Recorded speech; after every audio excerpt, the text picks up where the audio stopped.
all you need is just for it to click. Where somebody will say the same thing to you 14 times.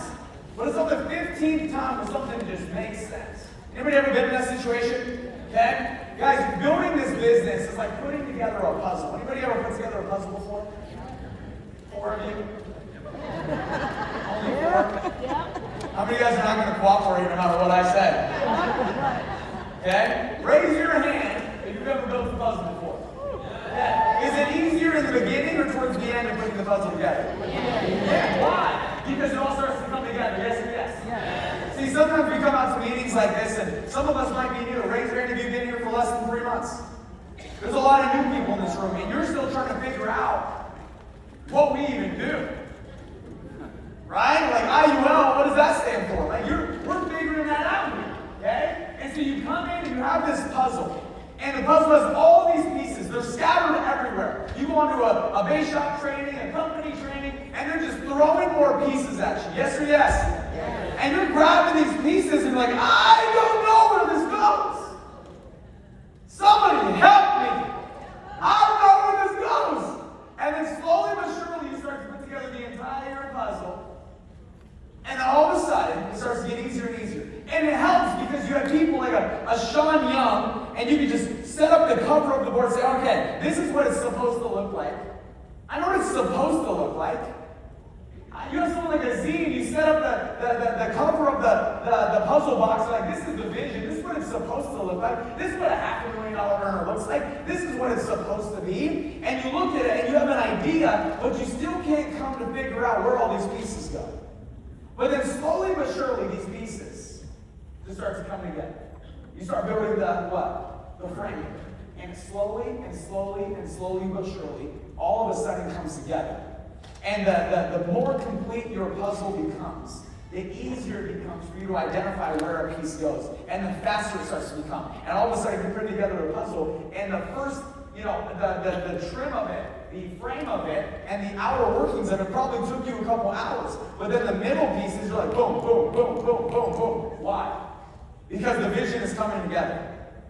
The vision is coming together. Why do I tell you that? Because you might not be understanding every last thing we're going over right now. You might not have understood every product that was discussed on stage. You might be showing up to your trainings on a weekly basis, and maybe everything doesn't make sense for you. I just want you to know that's okay. It doesn't mean that the final vision cannot come together. It just means that you have a piece that you don't understand just yet. It just means that you can't see the completed version just yet. And I just want to challenge you to stick it out. I want to challenge you to keep on going. I want to challenge you to keep on pressing along, keep on trucking, keep on fighting to make it happen. Because one day you're going to pick your head up and you're going to look at your puzzle and you're going to say, I'll be damned.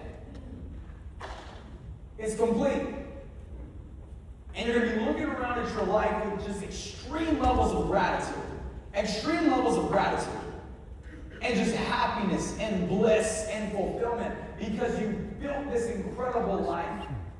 Or maybe it didn't make sense in the beginning, but as you built it, it all started to make sense. Yes or yes? As you were putting together your puzzle in the beginning, it didn't make a lot of sense. But as you built it, it came together and it made sense. So if you were ever in a moment of your career, which some of you are probably in right now, some of us might be in a low in our business, and you're sitting there like, I just don't know if this makes sense. It's okay. That's just because the pieces are scattered everywhere. That doesn't mean that it won't make sense. It just means that it doesn't currently. And it's our ability to push through that and say, okay, I'm going to keep my eye on the prize. I'm going to keep my eye on the vision. I'm going to keep thinking about where we're going. I'm going to stop focusing on where I'm at. I'm going to start thinking about where I'm going because my circumstances does not determine my identity, but my identity is what will get me out of the circumstances. It's not about where you're at, it's about what you're made of.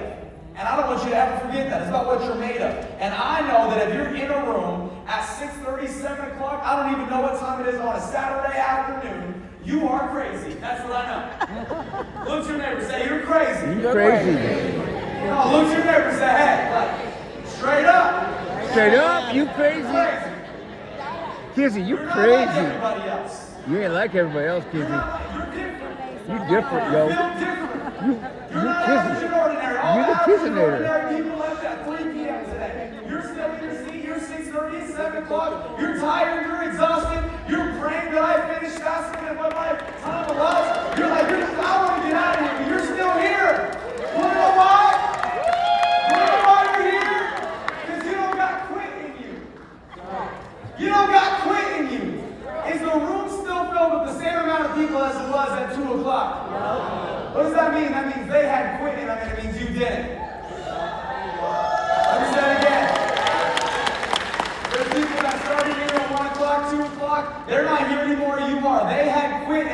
You don't have quit in you. And all I know is that somebody that doesn't have quit in them eventually wins. It's not a matter of if, it's a matter of when. You will win as long as you don't give up. You will win as long as you keep trucking. You will win as long as you can keep your eye on the prize. And that's my goal for you today, is to help clarify how to put that prize together. You guys good with that? Okay? So, how many of us want to get to a point where we become debt-free and financially independent? Anybody? I don't know about you guys, but when I came into this business, that was the dream I bought. That was the dream I bought. I bought the dream of becoming debt-free, financially independent, where nobody could put their thumb on me. Nobody could have control over my life, where I got to build my own life, and I got to design my life. Anybody else buy that dream? You came into this business and they started talking about all the incomes that were possible, the time that you could buy back to have with your children, the life that you can build. You started to look at life as a canvas when you came into this business, didn't you? You looked at life as a canvas. This business brought back dreams that were dead. This business brought back dreams that you didn't even know you had. This business sparked dreams that you didn't even know could exist because you were so caught up in what was that you weren't focused on what could be. And all of a sudden you come into this business and you start thinking about what could be. I wonder what this would be like. I wonder what that would be like. I can live in one of those houses. If my church needs me, I can be the one that cuts the check. Yeah. My mom calls me in desperation. I can be the one person in the family that set our family up to take care of them. Man, I can put my kids in good schools. I can eat organic. You know what I mean? Goodness. It's the little things in life. You know what I mean? You're telling me I can just go to the closest gas station instead of the one that has the cheapest price? You're telling me I can get to a point where I don't even go to a gas station because people fill in my cars for me? Yeah, there's different levels to it. Level 1, I came to this business, I was like, I just want to go to any gas station. Check. Level 2 is, I'm never going to a gas station ever again. You are out your damn mind if you're going to see me wasting 15 minutes of my life that could go to helping somebody. You guys with me on this? Yeah. Things begin to change. Things begin to shift, and that's what we want for you. In order to get to a point where nobody has their thumb on you anymore, so like nobody has their thumb on me, let me ask you a question. Do you answer to somebody else? Let me ask you a question. Are you in debt? Let me ask you a question. Do you have a mortgage? Let me ask you a question. Do you have any of these things? That means somebody has their thumb on you.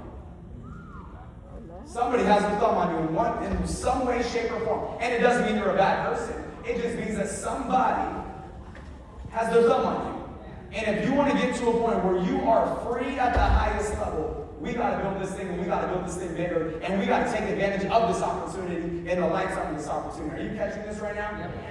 So if we want to get there, what do we got to do? Does anybody know? Like foundation number 1. Does anybody know what we got to do? If we want to get free, what do we got to do?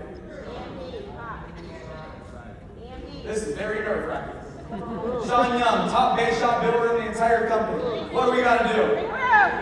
Oh, Sean Young, what did you say? High recruiting volume. If you want to become free, it's about high recruiting volume. I want you to write this down. I need to focus on finding talent. I got to focus on finding talent. You know, there's a guy named Steve Siebold. He wrote a book. And one of the powerful points in the book is that you cannot change somebody's level of ambition. I can't help somebody go from a 3 in ambition level to a 7 in ambition level. But I can go find 7s. I can go find 6. I can go find 5s. And they might be a little bit more rare of a breed. But what he found, based off of the longest study ever of how self-made millionaires and billionaires think, is that you cannot change somebody's ambition level. Which means it's going to come down to finding people who have ambition versus trying to help somebody become ambitious. How many of us have been talking to friends and family, we've been talking to people, and you're like, how come they don't see it? Like, how come they don't want to be in a room on a Saturday afternoon evening? What's wrong with them? Like, how come they don't, anybody feel that way? It's because God didn't give them your ambition. He gave them other gifts, but not your ambition. You can't change someone's level of ambition, which means we got to go from being in a business where we try to motivate people to going into business where we find people who are already motivated. I don't want to be in the business of trying to change people. I want to be in the business of people who want to change. That's what I'm looking for. That comes down to one thing, which is what, Sean? Massive massive recruiting volume. I want you to say this out loud. Recruiting volume. Recruiting volume. I want you to repeat after me. What got me here won't get me there. Recruiting volume. We got to get our recruiting volume up. We got to get our recruiting volume up. That's how you become free, but more importantly, that's how you grow your impact. I only have 24 hours in a day. I only have 24 hours in a day. But if it's me and Marcel, we got 48 hours. Me, Marcel, Michael, we got 72 hours. Me, Marcel, Michael, and Irvin, we got 96 hours. All of a sudden, our hours start to multiply. And the person with the most hours in a day can distribute the most product. The person that distributes the most product helps the most families. The person that helps the most families brings in the most revenue. Revenue leads to profits. So if I grow my recruiting volume, I find ambitious people who want to go save the world, change the world, and make a difference in this world. We get out there, we start distributing products. All of a sudden, because you made an impact in the lives of other people, you get blessed economically. Are you catching this right now? So what do we need to focus on? What do we need to focus on? What do we need to focus on? High recruiting volume. So what are some things that we can do? Let's talk about it. Okay? Number one, daily power hour. Look to your neighbor and say power hour. Power hour. Power hour. See, it's one thing to hear something, it's another thing to do something. Did you guys like that one? It's one thing to hear something, it's another thing to do something. The biggest gap in the world is the gap between knowing and doing. I'm about to give you the know-how, but if you don't got the do-how, it does not matter. Look to your neighbor and say do-how. Okay. Power hour. Every single day, I want you to book in your calendar 1 hour where all you and your team does is focus on direct recruiting outreach. Nothing else. Nothing else. Questions. Client calls you, says, hey, I got $1 million. Ready to roll over. Would you reschedule that appointment? You would reschedule your $1 million? If I called you, I said, hey, I got $1 million ready to roll over. You had me in the calendar today at 4:30. Are you rescheduling that 4:30? No. No, none of us are, correct? Okay. Where do you think the $1 million rollover comes from? Recruiting. Where do you think the $1 million rollover comes from? Recruiting. I will keep asking you until you yell back. Recruiting. You guys got that yet? Where do you think the $1 million rollover comes from? Recruiting. So should we book over our power hour? No. Because it's the power hour that leads to the $1 million rollover. It's the power hour that's going to lead to more clients. See, I've never looked for clients in my entire career. Not once have I ever pursued and or looked for a client. So like, well, how did you do that? I look for agents and agents bring me clients. See, you are trying to get 10 clients. I try to find one recruit. That one recruit brings me 10 clients. So you had to go after 10, I went after one. Yeah, we got the same result. How many of you guys want to work smarter, not harder? See, you go after 100 clients. That's fine. I go after 10 recruits. You get 100 clients. I get 10 recruits. Those 10 recruits bring me 10 clients each. I'm now at 100 clients, but it didn't require as much legwork because I had 10 people to help me with that legwork. Are you catching this? It's called working smart, not just hard. If it was about if getting wealthy was about work ethic, everybody would be wealthy. Is work ethic required? Yes. Is it the only thing that's required? No. There's a level of us that needs to be working effectively. This is where recruiting volume comes in. So every single day, I want you to block off in your calendar 1 hour where all you do is you focus on direct recruiting outreach. Can we make that commitment? Okay? Do not schedule over it. Well, what had happened was you lost discipline. That's what had happened was. That's what happened. You lost your discipline. Okay? 1 hour, no matter what. What if the power goes out because of a hurricane? Power hour. With no power. No power hour. Make sense? Well, what happens if your goldfish drowns? What happens if the client says, this is the only time I can do? What happens if the recruiting interview is like, I can only show up at this time?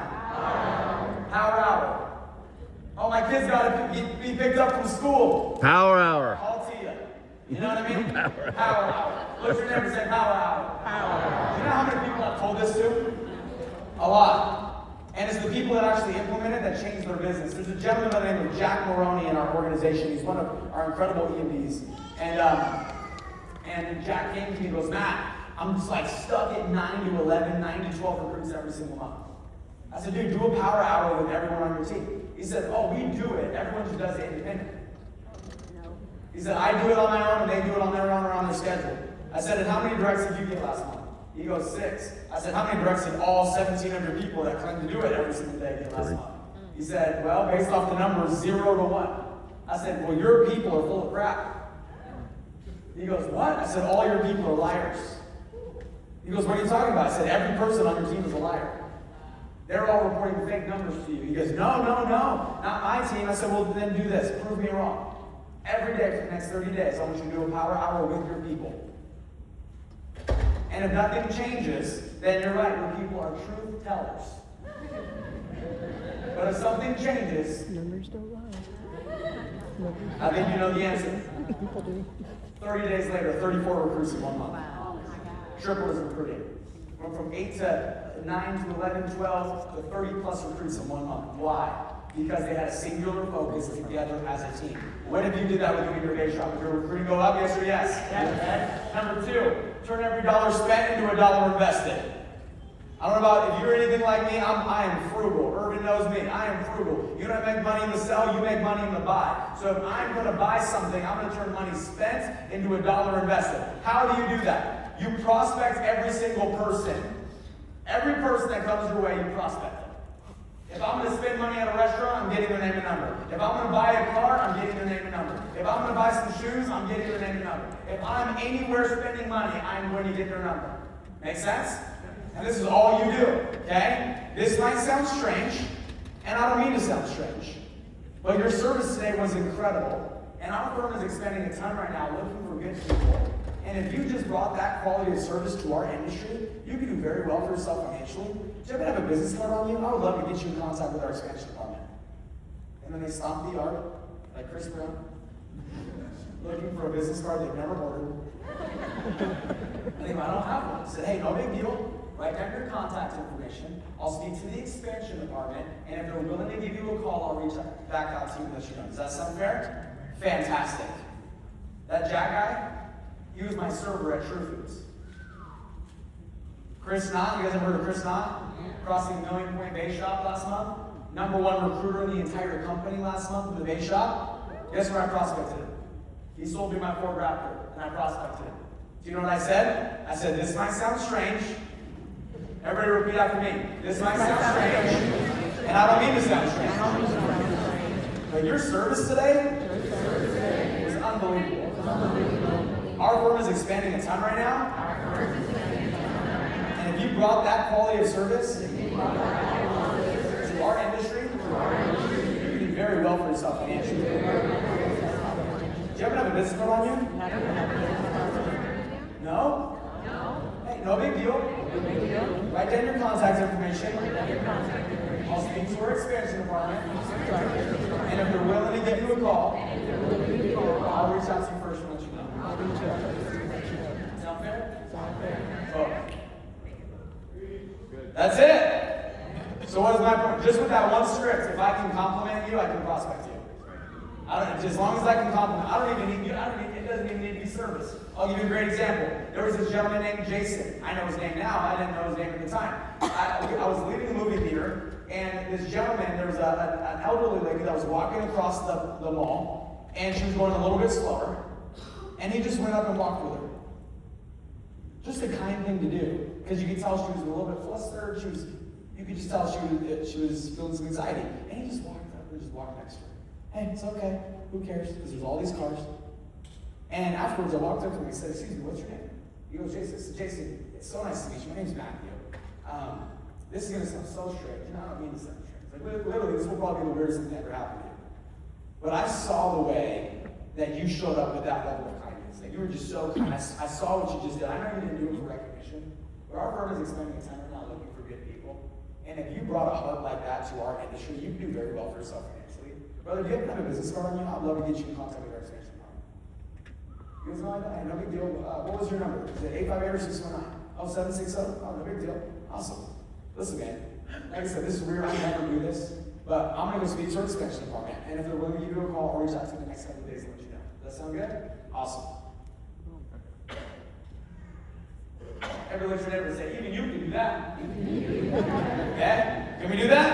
Yes. Awesome. Okay? Third thing, don't give it away, take it away. Look at your neighbor. Look at your neighbor and say, don't give it away, take it away. Look at your neighbor and say, stop giving it away. Stop giving it away, yo. Evil moment they can't have. Trust me, I know you're desperate for your 230 this month. I know you're desperate for your 5 and 5 senior associate. I know you're desperate. But that desperation breath is just smelling out. You know what I mean? Like everybody knows you're desperate. And when people can tell that you need them, you can't lead them. I want you to write that down. If you need me, you can't lead me. So if I feel you need me in any way, it's going to be very difficult for you to lead me in any way. You catching this? You got to take it away. It's not going to be a posture of like, you know what? I don't even know. I can't guarantee. Repeat after me. I can't guarantee anything. Repeat after me. I can't guarantee anything. I don't even know if you're qualified to work with us. I mean, our agency owners are super busy. I don't even know if I can get you on the calendar. But if I can, if I have your commitment, that you'll take it seriously. I've worked so hard to make a good impression with our firm.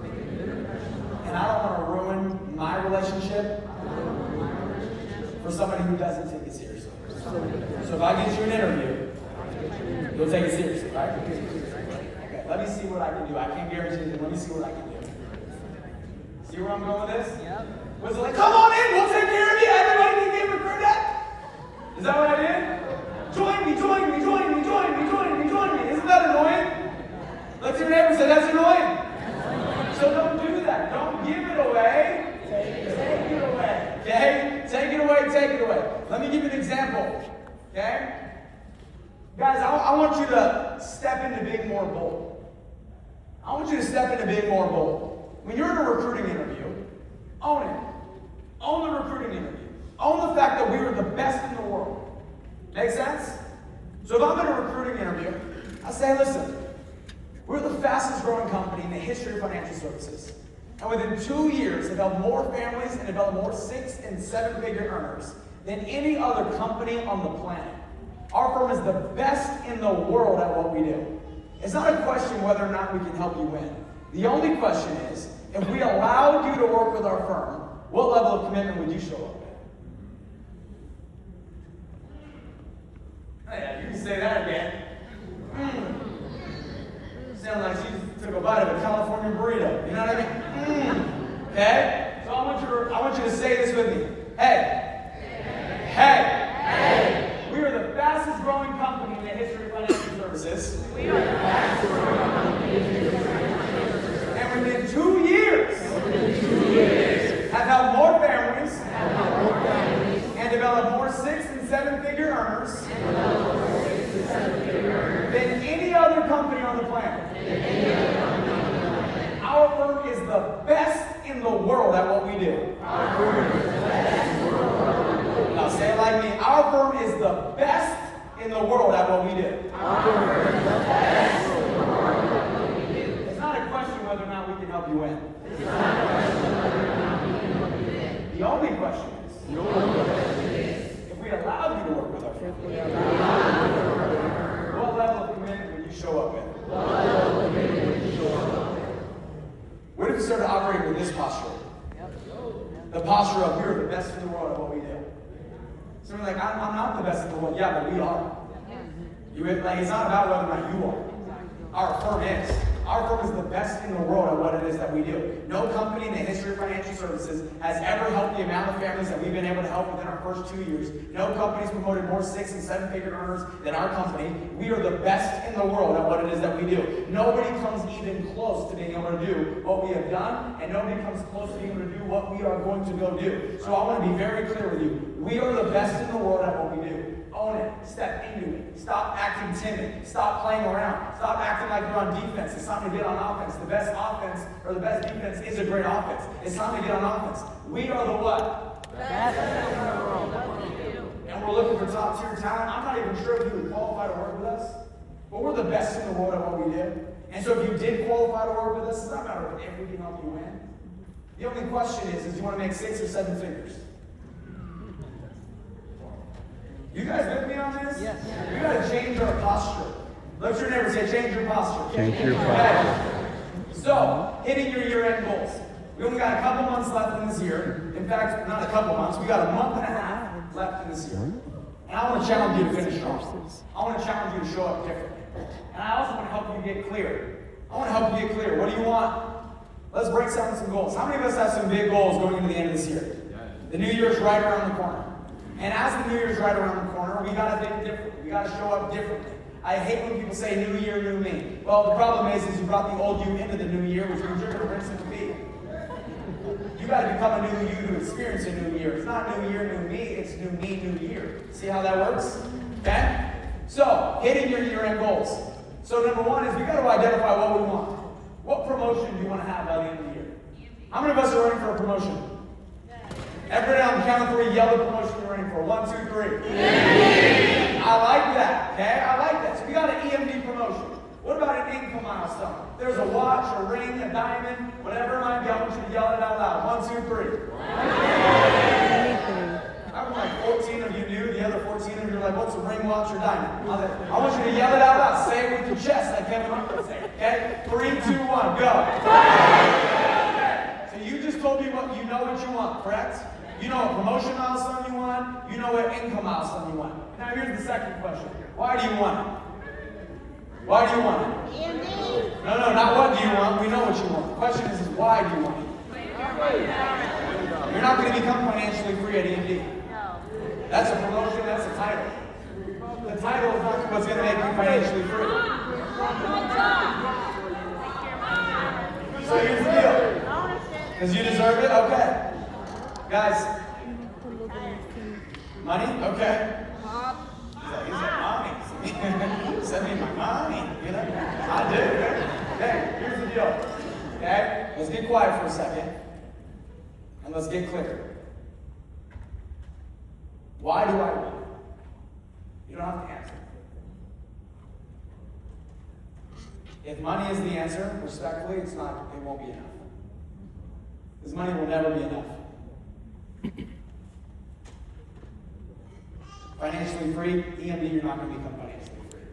That's where the business starts, not ends. You got to identify, why am I here? Why do I want it so bad? Emotion leads to motion. So if there's not an emotional attachment to what it is that you are trying to accomplish, the likelihood of you going into motion without the right emotion is going to be slim to none. Because it's not about how you feel right now after a day of everybody telling you how big you should be thinking. It's tomorrow evening when you're exhausted. It's Tuesday morning when the appointment reschedules. Can you go get yourself to do what you need to do? And if you don't have an emotional attachment to what it is that you want, when the going gets tough, you'll get going out of the business. There are things that are going to go wrong for the next 53, 54 days. And if you do not have an emotional attachment to what it is that you're trying to do, you most likely will not do what's required. It's got to mean something to you. It can't just be another ring. It can't just be another milestone. It can't just be, if it's like, hey, I want to make $100,000. Why? Because I want to prove to myself that I can do it. My mom told me I wouldn't be nothing. My dad told me, I just want to prove to myself that I am somebody. All right, that's a reason. That's a reason. Figure out why you're really here. Figure out what you're really fighting for. Tie an emotional attachment to something that you want, and then get after it. Number 3, what is required to get it? See, it's one thing to have a promotion. A lot of you guys said EMD. Okay, how much premium do you need to write between now and the end of the month? Okay, by what date does all that need to be approved? Because if you write it on the 31st of December, it's not hitting for the month. So by what day of the month does it need to be approved? Okay, we have Christmas, holiday season, people are taking time off. We have Thanksgiving, some people, the insurance carriers are going to be taking time off. So now you have to dance around that. Okay, what premium do I need? What annuities, how much annuities do I need to write? How much points need to pay out? How many licenses do I need? How many net licenses do I need? Do I know what's actually required for the promotion? Or am I just shooting blind? I hope I get it one day. I want the ring. Most of us aren't. So what is required to get it? So you have a goal. You know why you want it. You now know what's required to get it. You know how much premium you need to write. You know, you understand the metrics. Now it's the next thing. What is my plan? Mike Tyson said this, everybody has a plan until they get punched in the face. What is your plan? What is your schedule? You want to get your EMD promotion done by the end of the year? What's your schedule? You want to get your 100K ring by the end of the year? What's your schedule? Is your, Paul Ireton said this on our call last night. He said, is your schedule in alignment with your goals? Show me your calendar and I'll show you whether or not you're on track to hit your goals. What is my plan of attack? You know what you want. You know why you want it. You know what's required in order to get it, but now what is your plan? How many appointments do you need to be on? If you know for every 3 field training appointments you're getting 1 client, how many field training appointments are you going to do? If you know if our average client does a minimum of $6,000 a target every single year, how many field training appointments do you need to be on? If you know that if I call 10 people, 6 say they're going to show up, 3 actually do, you're guaranteed 1 result, how many phone calls do I need to make? How many appointments do I need to be on? Do we understand this, or are we just showing up and saying, one day I'm going to do this? It's time to get clear. It's time to get focused. It's time to have a target. What is my plan of attack? How many appointments do I need done? How many calls do I need to make? What does my schedule look like? Next question, what are my threats? I got this big goal, EMD by the end of the year. 100 grand, $250,000, $500,000. Fantastic. What are the threats? What are the distractions? What would keep you from hitting the mark? Well, I know I got these 3 days where I'm out. Okay, then we got to plan accordingly. I got this going on. Okay, what are the distractions? I got this brother. I'm just kidding. But I'm not kidding, but not kidding. Okay? What are the threats? What's going to keep you from getting it done? Do you know? Have you identified it? A threat is something that distracts you. A threat is something that steals your focus. A threat could be a relationship. A threat could be a bad habit. A threat could be a lot of different things. You got to identify what are the threats, and then you got to eliminate those threats. Next question, who do I need to become? Because what got you here won't get you there. If you knew what you needed to know and had the skills that you need to have to hit your goal, you would have hit your goal already. So if you don't have an income milestone, if you don't have a promotion milestone, it's because you're not the person you need to be, and you don't have the skills that you need to have in order to hit it. So the question is who do you need to become? What do they look like? What skills do they have? How do they think? How do they operate? What is their discipline like? What is their focus like? Who do I need to become in order to hit my goal? And the last question is, am I willing to do it? Am I willing to do it? Because I can have the biggest goal in the world, the biggest dream in the world. I can know exactly why I want it. I can know what's required in order to get it. I can know my plan. I can identify the threats and I can remove them. I have a clear path of who I need to become. But about the end of the day, it's like, am I willing to? No. All right. At least you make your decision. But stop lying to yourself about the dream you want if you're not willing to put in the work necessary in order to do it. Right there, right? One of my favorite quotes is by Irvin Brasher. He says, don't wish for what you're not willing to work for. Don't wish for what you're not willing to work for. You're wishing for a promotion, a milestone, this threshold, that threshold. Okay. Are you willing to do what's required? Are you willing? That question is up to you. That's a question that only you can answer. But if it means enough to you, you will find a way to get it. You will find a way to get it. Guys, I want you to know, we are officially in a season that can be transformative to your identity. Identity is what you feel you are deserving of. If you do not feel like you are deserving of more, you will self-sabotage every result that you try to get. Because you don't feel worthy of it. And when you don't feel worthy of it, you do things in order to harm you getting it. Because you don't feel like you're deserving of what it is that you want. You want to shift your identity? You want to start to feel worthy of the things that you want? See, some of us are like, oh, man, I want EMD. You want EMD, but you don't feel worthy of EMD. Those are two different things. I want to get my six-figure ring. You want your six-figure ring, but you don't feel deserving of that six-figure ring. Those are two different things. I want to be a millionaire. Okay, you want to be a millionaire, $1 million earner, but you do not feel deserving of that income. Why? Why? Because you haven't done what's required yet in order to get it. Do you know the best way to shift your identity where you can start to feel like you deserve more? It's this season right now. It's this season right now. We are entering, I want you to write this down, we have entered separation season. We are in separation season. We're in the final 53, 54 days of this year. We are in separation season. This is where most people get soft. This is where most people become relaxed. This is where most people start indulging in things they shouldn't be indulging in. This is where most people start taking days, weeks off at a time. This is where most people get distracted. This is where most people say they want it, but they're not willing to put in the work necessary to get it. This is where most people get God. Let me say it again. This is where most people get God. But this is also where the leaders separate themselves. This is where the winners, they go make it happen. This is where the champions perform regardless of how they feel. The people that go out and win, they get laser focused this time of year. The people that go out and win, they get clear. They don't allow the distractions to get to them. They become the distraction to everything else in life because they're leading their way through life versus being distracted by it. They become the true north. And I want to challenge you, be the standard. I don't give a damn what everyone else around you is doing. That's right. I don't care what everyone else around you is doing. Well, everyone else in the bake shop is doing this. Well, do you want to be like everyone else? If you want to get out of the bake shop, why are you acting like everyone in it? Come on, man. Praise. Hey, if you want to get out of the bake shop, why are you acting like everyone else in it?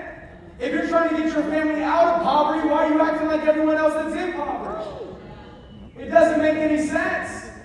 You can't be like everyone else if you want more. And you got to know that and you got to accept that. This is the time of year where we find out who the real players are. This time of year we find out who the real leaders are. This time of year we find out who's a consumer and who's a producer. Who's a gazelle and who's a lion. We find out who the real players are this time of year. And I'm going to challenge you to become a real player. I have caught people like they are standing still the last 11 years of me being in this business in November and December. Because most people get relaxed and I get clear. Most people take time off and I work even harder. Most people get distracted and I get laser focused. This is where most people get God. But this is where the leaders get ahead. And I want to challenge you to become a leader in this company. We are looking for leaders. We are looking for people to step up. We are looking for the next EMDs. We are looking for the next EMDs. And I just want to remind you that you can have more than you have because you can become more than you are. You can have more than you have because you can become more than you are. We need to make a shift. We need to create change in our own mind. And we need to leave here different. We need to leave here different. You can't be the same way you were.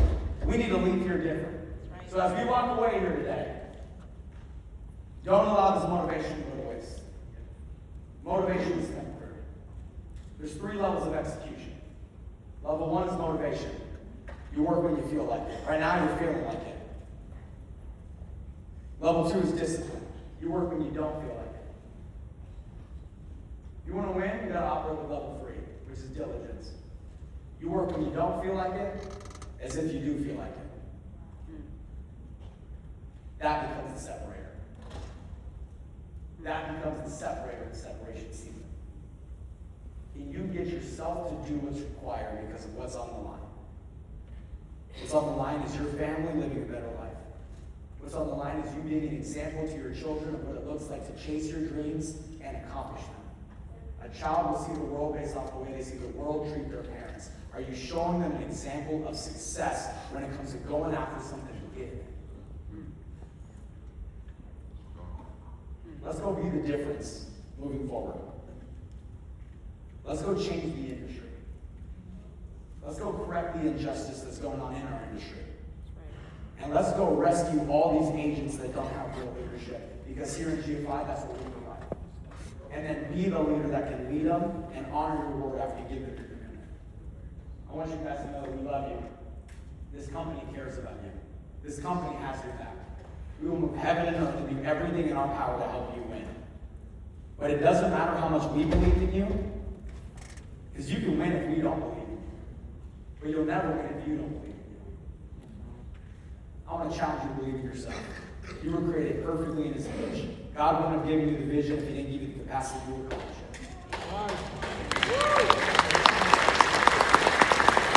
So, we love you. We believe in you. We have your back. Now let's go do something with it. Sound good? All right, guys. I don't know if I'm supposed to bring anybody else out. I don't know if I'm supposed to dance, sing Kumbaya. Kumbaya.